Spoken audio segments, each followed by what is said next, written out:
Historia de la Redención, escrito por Elena Harmon de White, capítulo 15. Se manifiesta el poder de Dios. Este capítulo está basado en Éxodo, capítulo 5, versículos del 1 al 12 y 28. Los hijos de Israel pasaron muchos años sirviendo a los egipcios. Solo unas pocas familias descendieron a Egipto, pero allí se convirtieron en una enorme multitud. Al estar rodeados por la idolatría, muchos perdieron el conocimiento del Dios verdadero y se olvidaron de su ley, y se unieron a los egipcios en su culto del sol, la luna y las estrellas, y de los animales e imágenes, obras de manos de hombres. Todo lo que rodeaba a los hijos de Israel había sido calculado para que se olvidaran de Dios, del Dios viviente. Pero había entre los hebreos algunos que conservaban el conocimiento del verdadero Dios, creador del cielo y la tierra. Estos se lamentaban de que sus hijos cada día presenciaran las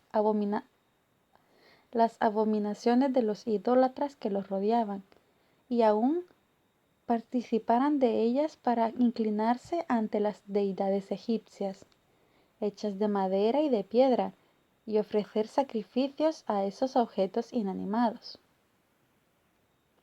Los fieles se afligían y en su angustia clamaban al Señor que los rescatara del yugo egipcio, que los sacara de Egipto para que pudieran librarse de la idolatría y de las influencias corruptoras que los rodeaban. Pero muchos hebreos preferían permanecer en esclavitud antes que ir a un país nuevo y hacer frente a las dificultades de semejante viaje. Por eso el Señor no los libró mediante el primer despliegue de las señales y maravillas que hizo delante de Faraón. Dirigió más plenamente los acontecimientos para que se desarrollara en su plenitud el carácter tiránico de éste y para manifestar su gran poder ante los egipcios, como asimismo ante su pueblo, de manera que éste se sintiera ansioso de abandonar Egipto y se decidiera a servir a Dios. Aunque muchos israelitas se habían contaminado con la idolatría, los fieles permanecían firmes, no habían ocultado su fe. Por el contrario, reconocían abiertamente ante los egipcios que servían al único Dios verdadero y viviente. Repetían constantemente las evidencias de la existencia de Dios y su poder a partir de la creación. Los egipcios tuvieron oportunidad de conocer la fe de los hebreos y a su Dios. Habían tratado de aplastar a los fieles adoradores del Dios verdadero y se sentían frustrados porque no lo habían conseguido ni mediante amenazas, ni con promesas de recompensa, ni por medio de un tratamiento cruel. Los dos últimos reyes que habían ocupado el trono de Egipto habían sido tiranos y habían tratado cruelmente a los hebreos.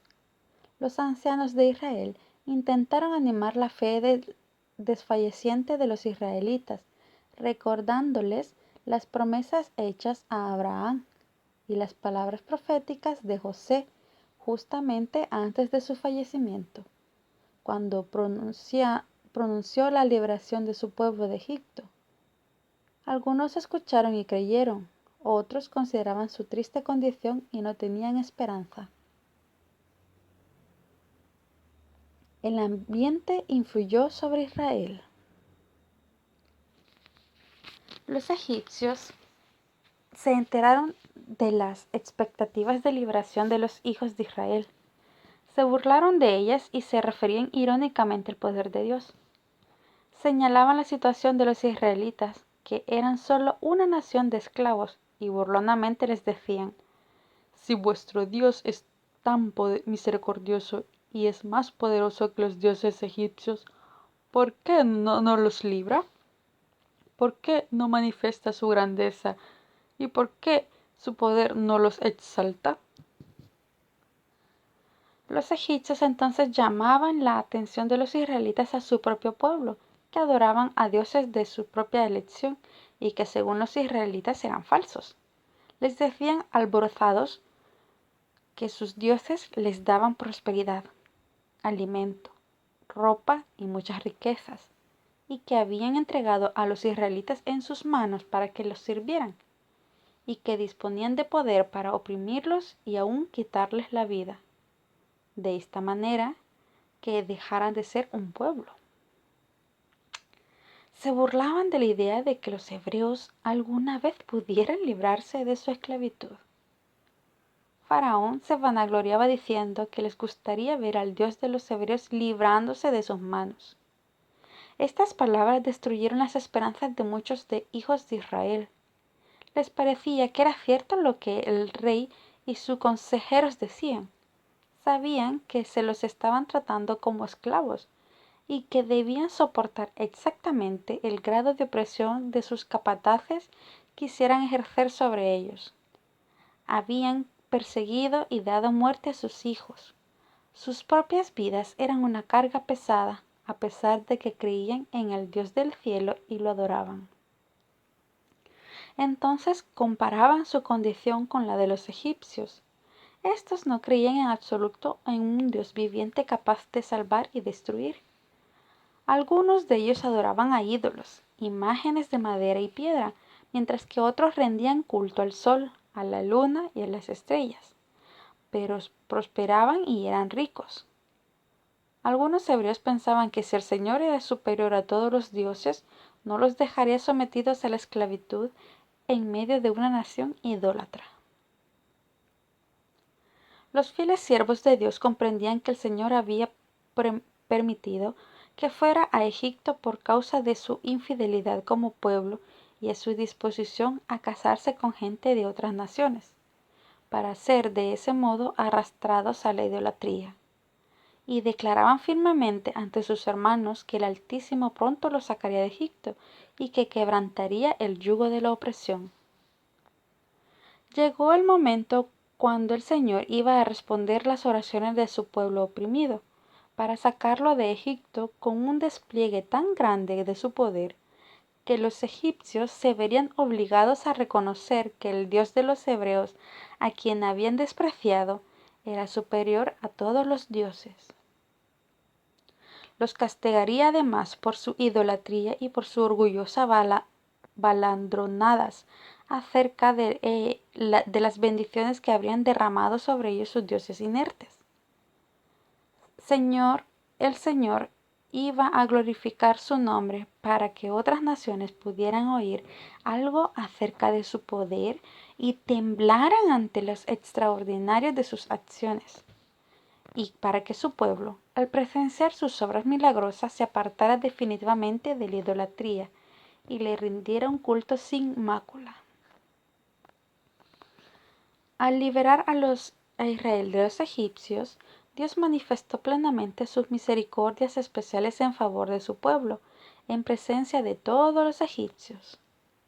El Señor consideró adecuado ejecutar sus juicios sobre Faraón para que éste aprendiera por triste experiencia, ya que de otra manera no se convencería que su poder era superior al de todos los demás.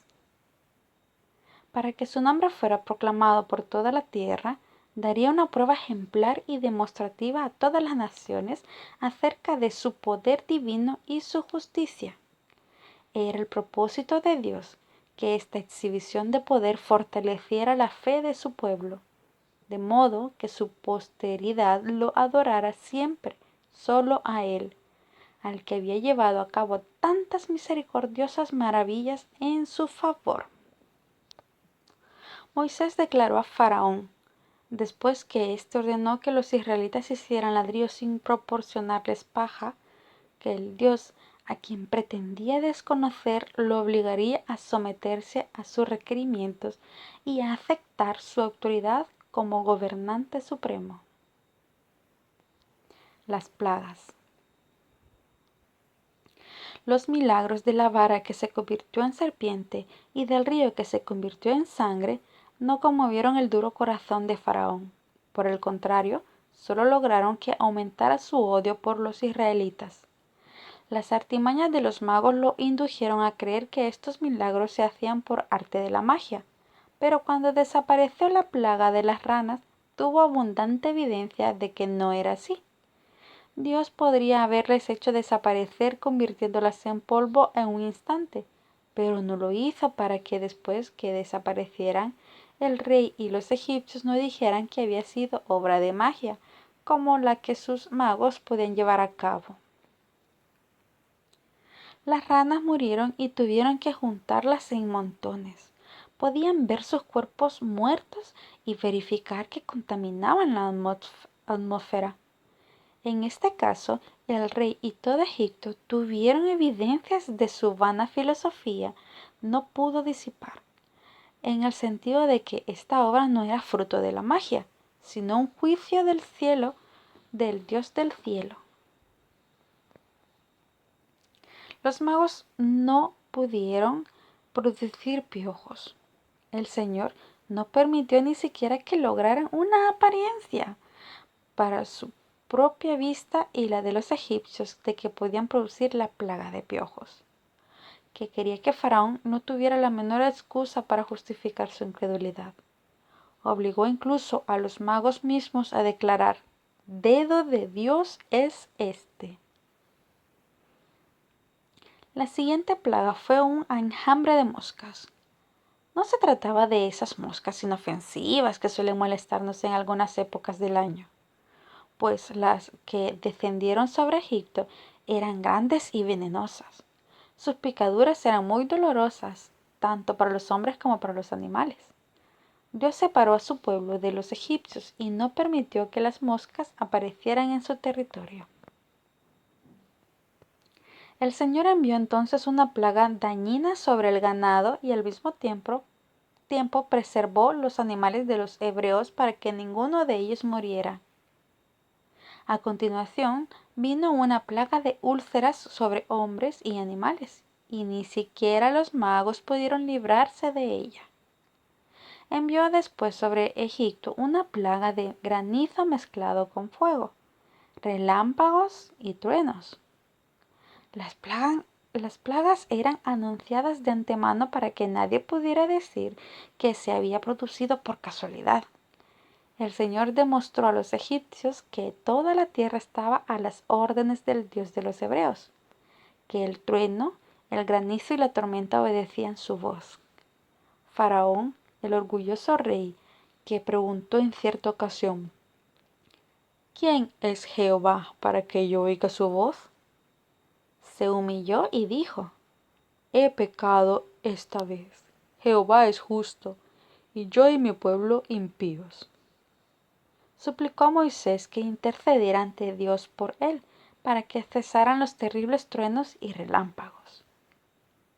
El Señor envió a continuación una terrible plaga de langostas. El rey decidió que cayeran las plagas en vez de someterse a Dios. Sin remordimiento vio que su reino se abatía bajo el milagro de estos tremendos juicios. Dios envió entonces tinieblas sobre Egipto. La gente no solo carecía de luz, la atmósfera además estaba enrarecida, de manera que resultaba difícil respirar. Pero los hebreos gozaban de una atmósfera limpia y de luz en todas sus moradas. Dios envió otra terrible plaga sobre Egipto, más tremenda que todas las anteriores. El rey y sus sacerdotes idólatras se oponían al último requerimiento de Moisés. Quería que se permitiera a los hebreos salir de Egipto. Moisés describió a Faraón y al pueblo de Egipto como asimismo a los israelitas. La naturaleza y el efecto de la última plaga. Esa noche tan terrible para los egipcios y tan gloriosa para el pueblo de Dios, se instituyó el solemne rito de la Pascua. Era sumamente duro para el rey egipcio y para su pueblo orgulloso e idólatra someterse a los requerimientos del Dios del cielo. El rey de Egipto se demoró muchísimo en ceder. Cuando se veía sumamente afligido, cedía un poco, pero cuando la aflicción desaparecía, trataba de negar todo lo que había prometido. Así cayeron sobre Egipto una plaga tras otra, y él cedía solo lo que se veía obligado a ceder por causa de las terribles manifestaciones de la ira de Dios. Persistió en su rebelión incluso cuando la nación egipcia se hallaba en ruinas. Moisés y Aarón describieron a Faraón la naturaleza de cada plaga que sobrevendría si no quería dejar salir a Israel. Cada vez esas plagas sobrevinieron exactamente como se les había predicho. No obstante, el rey no quiso ceder. Al principio solo quería darles permiso para ofrecer sacrificios a Dios en la tierra de Egipto. Después, cuando la nación había sufrido ya bastante la ira de Dios, quería dejar salir solo a los hombres. A continuación, cuando la nación egipcia estaba prácticamente destruida por las plagas de las langostas, permitió que salieran también los niños y las esposas, pero no quería dejar salir al ganado. Entonces Moisés le dijo que el ángel de Dios quitaría la vida de su primogénito. Cada plaga que se acercaba más a él era más dura, y ésta iba a ser más terrible que todas las otras. Pero el orgulloso rey estaba furioso y no quiso humillarse. Y cuando los egipcios vieron los grandes preparativos que estaban haciendo los israelitas para esa noche portentosa, se burlaron de la marca de sangre que vieron en sus puertas.